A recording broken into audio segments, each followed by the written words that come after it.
texto que nós vamos ler aqui vai falar de um povo que estava nessa situação. Um povo que estava sem esperança, não via saída, não via luz no final do túnel. E em revelação Deus usa o profeta Isaías para, de uma forma poética e profética, descortinar o céu pela revelação e falar: gente, se animem, porque esse é o Deus de vocês. Ele começa a fazer isso no capítulo 40 e nós vamos meditar só num versículo nessa noite. Está no capítulo 41, verso 10, que faz parte dessa apresentação ainda do profeta Isaías. A igreja pode ler para mim, por favor, esse texto, no 3, para ficar bem bonito para Jesus. Vamos lá? 1, 2, 3.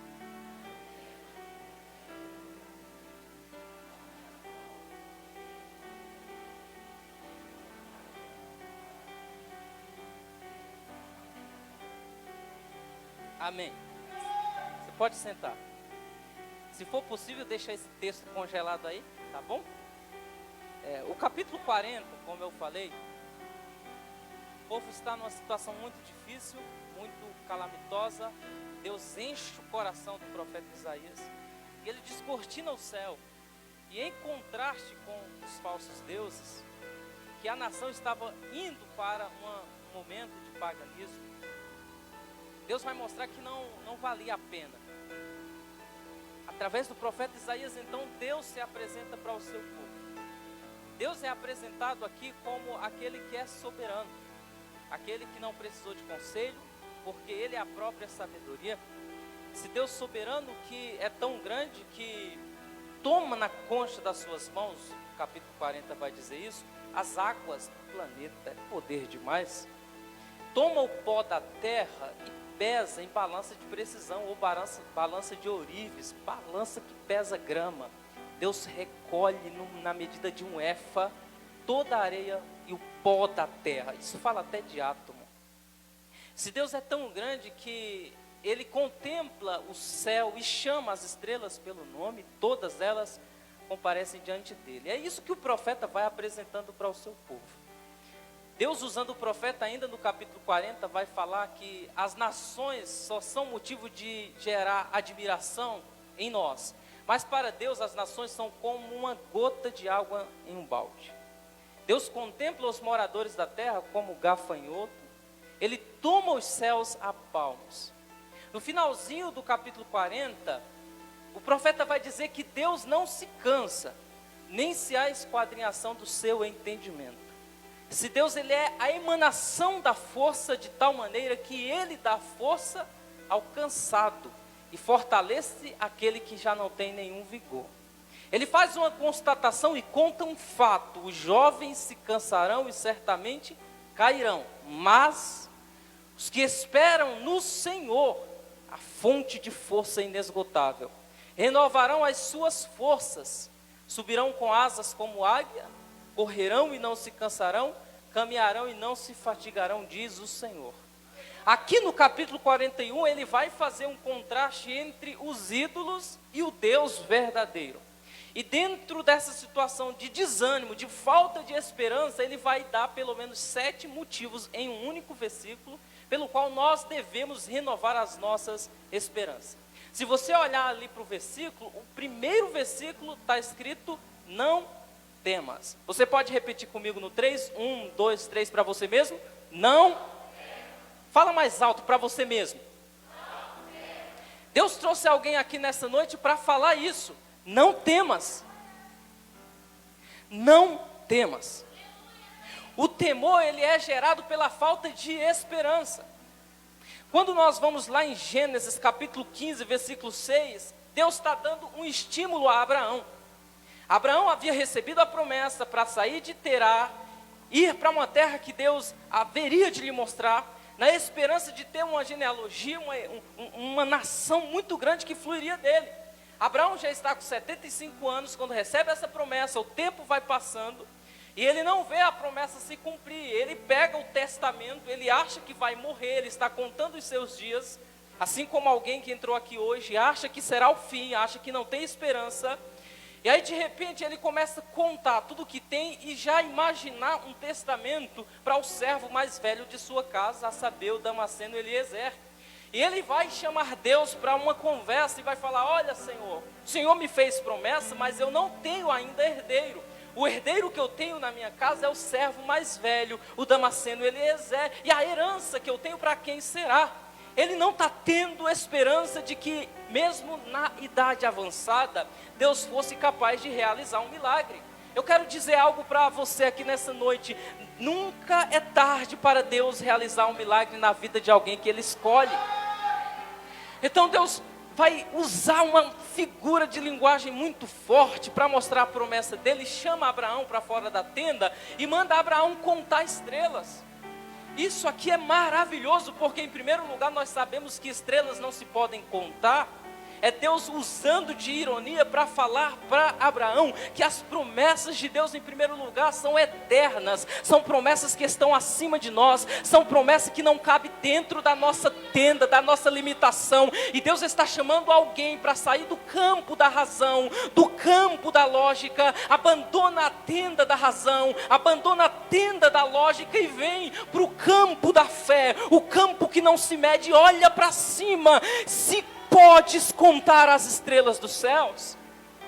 O que eu acho lindo nesse texto é que estrela está em todos os lugares da terra. É Deus falando para Abraão: a minha promessa em primeiro lugar não se limita a tempo e ao espaço. Aonde você for, a promessa vai atrás de você. Seja no deserto, lá está a promessa. Seja no campo verde, lá está a promessa. Não é o ambiente que proporciona a promessa, mas é aquele que recebeu a promessa. Abraão, a promessa está em você, está na tua genética, está em você, e aonde você for, a promessa irá se cumprir no momento certo. Haverá um herdeiro para você. Não temas. Tem gente que está colocando ponto final e dizendo: desse ano não passa, não tem esperança. Deus está pegando a agenda dele e dizendo para mim e para você: a minha agenda não é a tua, o meu tempo não é o teu, o meu poder não é o teu, a minha força não é a tua. Você não anda pela sua força, você não anda pelo teu tempo, você não conquista pelos teus méritos, é tudo pelo poder de Deus, pela graça de Deus, pelo mérito de Deus. Então não temas, não tenha medo, não temas. Jesus, uma vez, depois de realizar um grande milagre, a multidão estava muito agitada, apertando Jesus. E Jesus fala para os discípulos: entrem no barco e atravessem, enquanto eu disperso a multidão. Os discípulos, como bom discípulo, obedecem e entram no barco e vão. Quando os discípulos começam a navegar, Jesus já havia despedido a multidão, ele sobe ao monte para orar. E de repente os discípulos já haviam navegado cerca de 25 estádios dentro do lago de Genezaré, o lago da Galileia, o mar da Galileia, aproximadamente 5 quilômetros. Já era tarde da noite, a quarta vigília da noite. De repente se levanta vento forte, as ondas começam a bater o barco dos discípulos e eles temem pela vida, eles acham que vão morrer, eles acham que vão perecer. E de repente uma figura estranha e misteriosa se destaca no meio do vendaval, no meio da tempestade. Eles imaginavam que era um fantasma, porque as coisas de Deus são assim mesmo, é grande de tal maneira que a gente pode pensar em tudo, menos que é Deus. Porque nós jamais imaginamos que Jesus viria andando por cima das águas. E nós queremos trilhar os caminhos por onde Deus irá agir. Deus pode vir por aqui, Deus pode vir por acolá. E nunca imaginamos que Ele virá por cima do nosso maior problema, as ondas. Jesus vem sobre as ondas do mar e Ele se identifica para os discípulos com essa frase: não temas, tem de bom ânimo, sou eu. O certo seria Jesus falar: olha gente, sou eu estou vindo, eu sou Jesus. Aguenta um pouquinho, não tema, isso vai se aquietar. Mas ele primeiro fala: não tenha medo, porque eu vou fazer algo grande na tua vida, mas tenha fé, não tema. Eu não te coloquei nesse barco para você se frustrar. Eu não coloquei você num barco furado, no beco sem saída. Quando Jesus nos orienta a entrar dentro de uma situação e Ele nos ordena a passar essa situação, Ele já garante a nossa chegada do outro lado. Ele não garante trajeto calmo, mas Ele garante a chegada do outro lado. Deus está falando para alguém: não tema, levanta a cabeça, Deus está contigo, a esperança vai voltar. Não temas, não temas, aleluia, não temas. Se você precisa de um estímulo, esse é o estímulo de Deus. É Deus falando: não tema, o mundo está de cabeça para baixo, mas Deus não está lá em cima se descabelando, pedindo ajuda para A ou para B. Ele é soberano, Ele sabe o que faz, Ele é Deus. Não temas, não temas, não temas. Em segundo lugar, olha o que o verso fala: porque eu sou contigo. Por que nós não tememos? Por isso, porque Deus é conosco. Não é mensagem de autoajuda, é ajuda do alto. Não temas. Não é palavra de efeito, é o efeito da palavra. Não temas. Não tenha medo, Deus é contigo. E quando você descobrir que Deus é com você, não tem gigante, não tem muralha, não tem fogo, não tem mar, não tem nada que te impeça de andar de cabeça erguida. Não tema, não tema. Eu sinto a presença de Deus para liberar isso para alguém. Não tema, não tenha medo, eu sou contigo, não temas. Não temas. Eu vou repetir isso aqui, porque eu estou sentindo o Espírito me constrangendo a liberar essa palavra para alguém que entrou aqui com temor. Meu Deus, o que será do mundo? O que será desse 2020? O que será do Natal? O que será do Ano Novo? Não importa, basta para cada dia o seu mal. Não temas. Deus está te dando graça para enfrentar a dificuldade de hoje. Então não temas. Levanta a cabeça, você é noiva do Cordeiro. Não temas, não temas, não temas, porque eu sou contigo. Essa expressão, eu sou contigo, é Deus dizendo: olha, a esperança vai voltar porque eu sou teu companheiro. Alguém aqui já foi abandonado ou traído, ou só eu? Em algum momento da vida alguém, se não fez, que Deus te guarde, porque é um negócio difícil.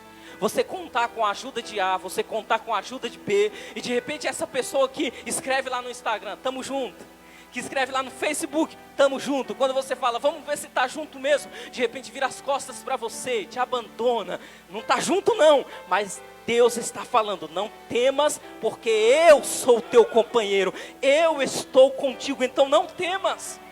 E essa palavra serve de motivação para quem tem sobre si uma grande chamada, uma grande responsabilidade.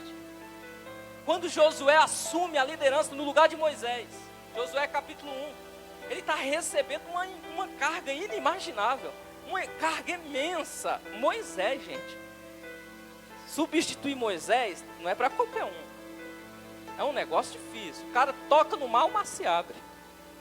O cara toca na rocha, verte água. O monte está pegando fogo, o Sinai, o povo fala: Moisés, a gente não aguenta, é o lugar santo demais. Aí Moisés fala: fica tranquilo, fiquem aí que eu vou subir lá trocar uma ideia com o pai.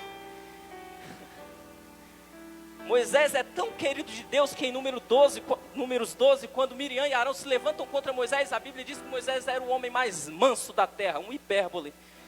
Dentro da nação, Moisés era o homem mais manso da terra. Moisés não fala nada, mas Deus compra a briga de Moisés e fala: eu vou falar por você, não acredito que você não vai falar nada. Chama Miriam e Arão e Deus justifica Moisés. Então o negócio é terrível, Moisés é tremendo.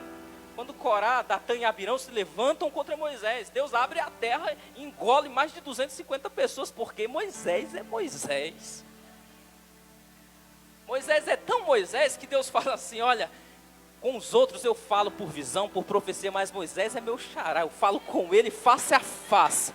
A única coisa que esconde Moisés de mim é a glória, é a cavode, é a fumaça, só isso. Mas Moisés é Moisés. Só que Moisés foi embora, Moisés foi sepultado. Deus sepultou Moisés. Moisés é homem de Deus, mas Deus matou. Deus sepultou Moisés e agora Josué, que estava sendo preparado durante grande tempo vai assumir a responsabilidade. E Josué está temendo, igual eu e você. Não queremos nos envolver na obra porque isso não é para mim, isso é pesado demais, isso não é para mim. Aí Deus se revela e fala: Josué, meu filho, não te mandei eu? Esforça-te, seja corajoso e tem de bom ânimo. Assim como eu fui com Moisés, serei contigo. É Deus falando assim para Josué: olha, Moisés era de carne e osso igual você. A diferença do ministério de Moisés se chama eu sou o que sou. Êxodo 3. Fui eu que operei através de Moisés, aleluia, e da forma que eu operei através de Moisés, eu também operarei através de você. Eu sou contigo.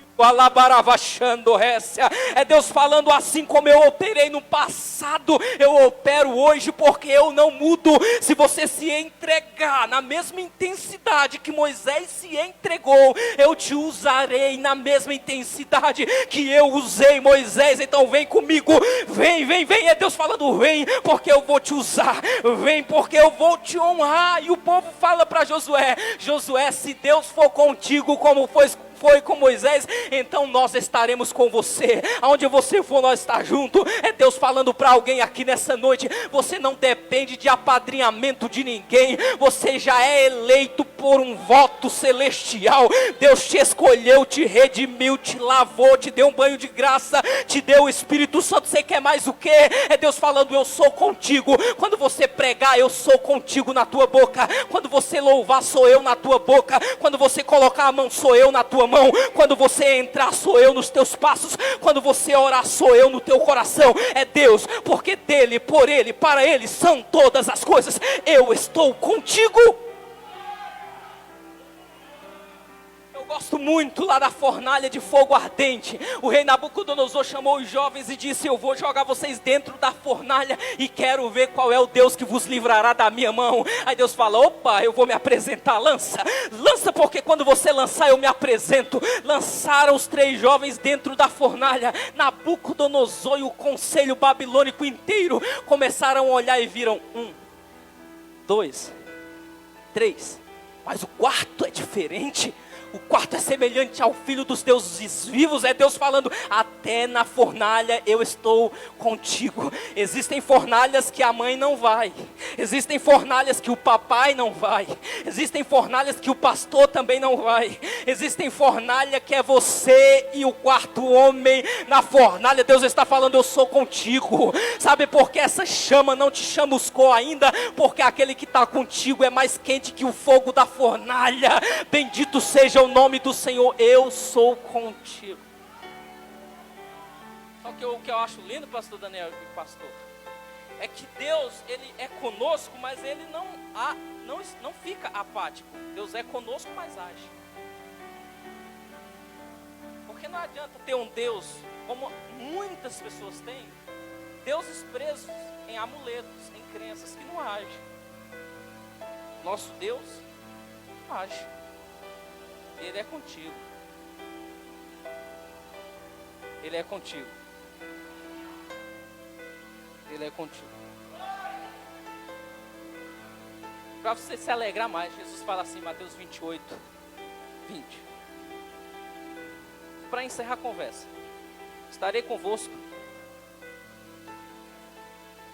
todos os dias.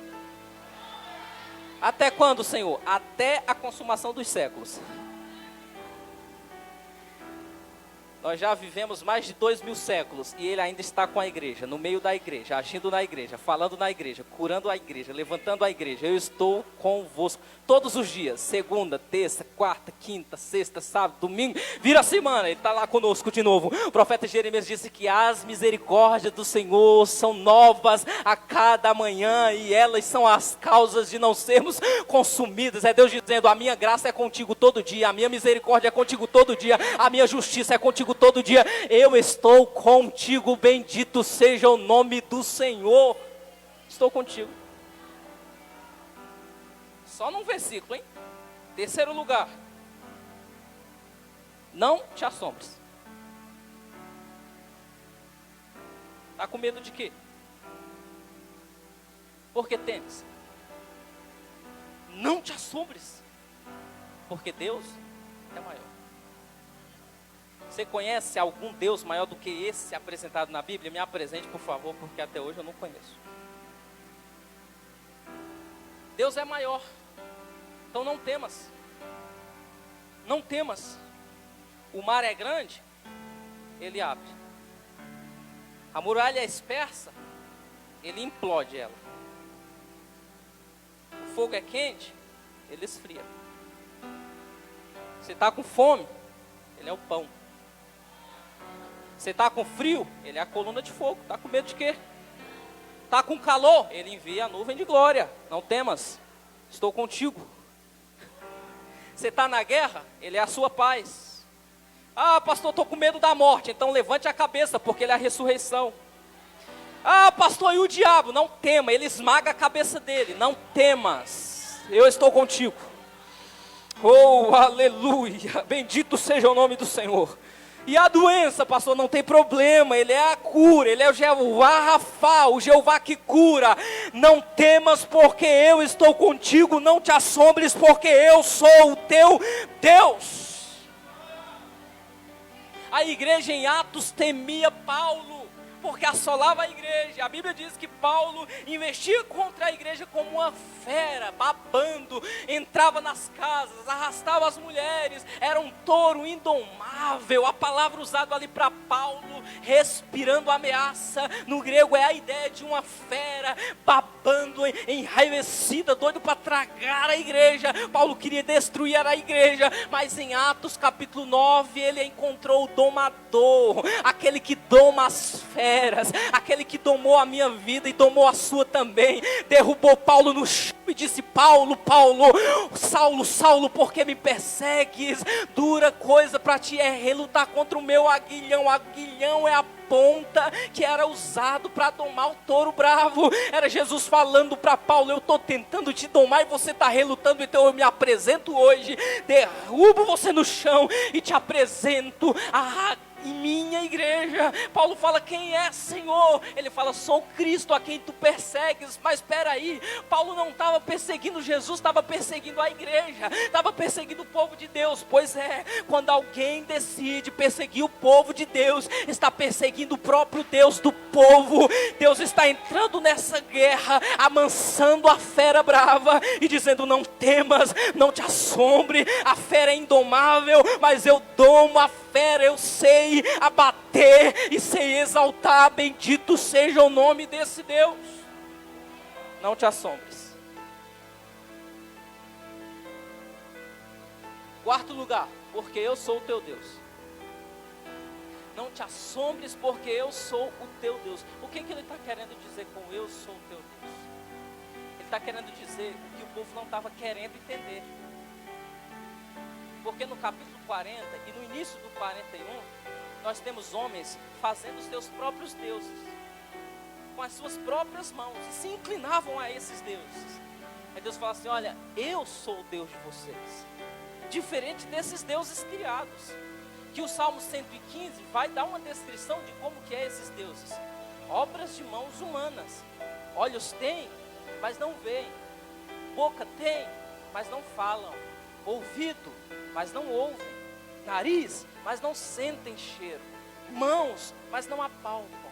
Pés têm, mas necessitam que alguém o carregue. Mas o nosso Deus está nos céus e faz tudo o que Ele apraz. Esse é o nosso Deus. É Deus dizendo: eu sou o teu Deus, o Deus que age no passado e age no presente. Então Deus é aquele que restaura a esperança perdida. Deus é aquele que vira o cativeiro. Deus é aquele que muda situações. Então não temas, porque este é o seu Deus. Tem mais 3, mas eu vou ficar só com esse aqui por causa do horário. Ele continua dizendo assim: eu te fortaleço.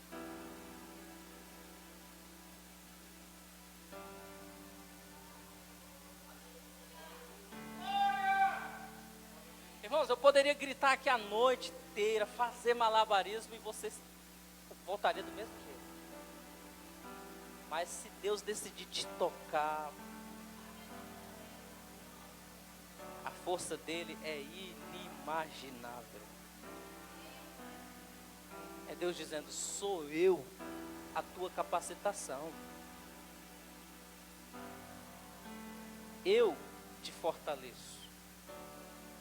O que é um menino com 5 pedras contra um gigante experiente na guerra? Nada. Constatação, morte de Davi. Fato, Davi vence Golias. Por quê? Davi dá a resposta. Você vem a mim com escudo, espada e lanças, mas eu vou a ti em nome do Deus vivo. A força de Davi era Deus. O próprio Davi vai compor vários salmos dizendo, tu és a minha força. Se Deus não se cansa, a força da igreja é inesgotável. Por isso que nós não andamos pela nossa própria força, nós andamos pela força de Deus. A palavra força aí, no hebraico, é amatz. Significa ser forte, estar alerta, encorajado, bravo, resoluto, audacioso, sólido, resistente e capacitado. Vamos ficar apenas com essa partezinha aqui, resistente. Quantas provas nós não já enfrentamos? Quantos ventos, gente, a gente não enfrentou? A não ser que eu esteja com problema, seja só eu que sofro. Acredito que tem mais uns 10 sofredores aqui que passam por uns perrengues danados. E por que nós não quebramos? Porque a Bíblia diz que a glória ou a luz do justo é como a palmeira. A gente enverga e não quebra. Vaso ruim não quebra, falam lá fora. Não, vaso bom não quebra. Vaso ruim quebra sim. Agora vaso original cai no chão e fica firme. Por quê?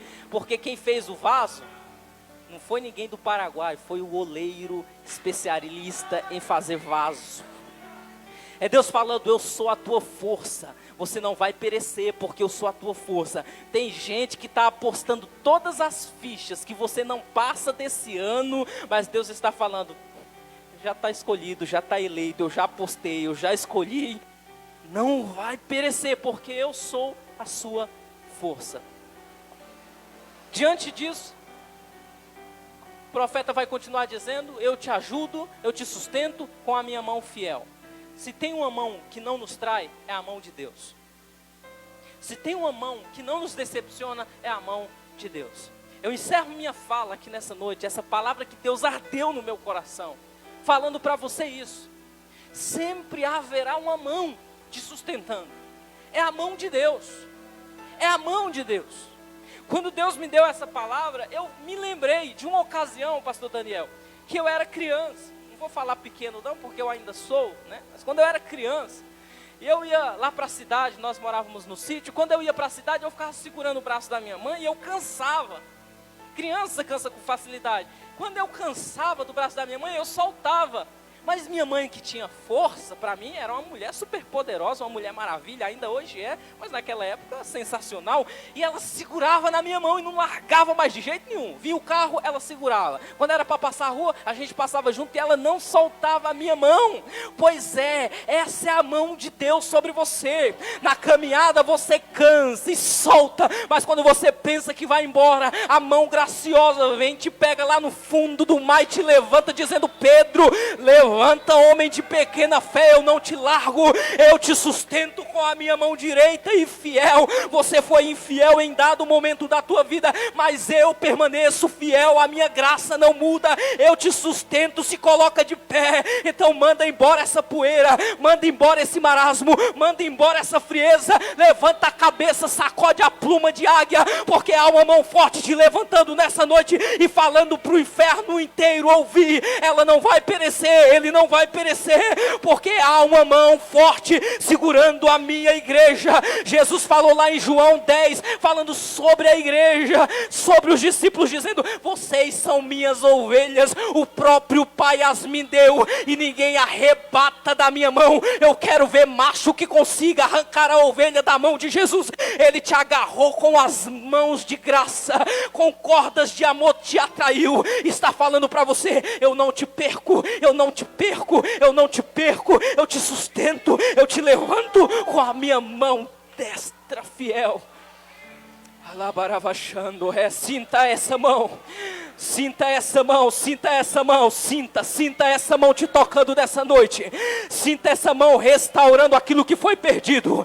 Sinta essa mão restaurando a sua esperança. Sinta essa mão restaurando a sua fé. Sinta essa mão restaurando o teu ministério, restaurando a tua chamada, restaurando a tua saúde, restaurando a tua força. Sinta essa mão forte te dando capacitação, te levantando, te dando eloquência, te dando graça, te dando virtude. Sinta essa mão pegando na espada e guerreando por você. Sinta essa mão forte passeando com você no meio da fornalha. Sinta essa mão forte te conduzindo à terra prometida. Sinta essa mão forte escrevendo uma nova história para você. Sinta essa mão forte pleiteando a tua luta e a tua causa. Sinta em nome de Jesus essa mão forte. Ó Deus bendito e amado Pai, a tua palavra foi pregada. Eu creio na fidelidade dessa palavra, Senhor. Em nome de Jesus, onde houver um coração nessa noite, meu Deus, que perdeu a esperança, que está pensando em parar, passa com a tua mão graciosa e toca.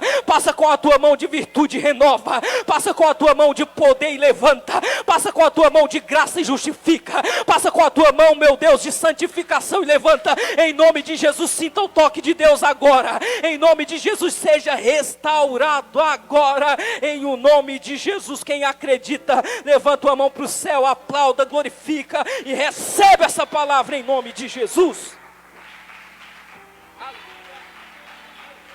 Glória a Deus.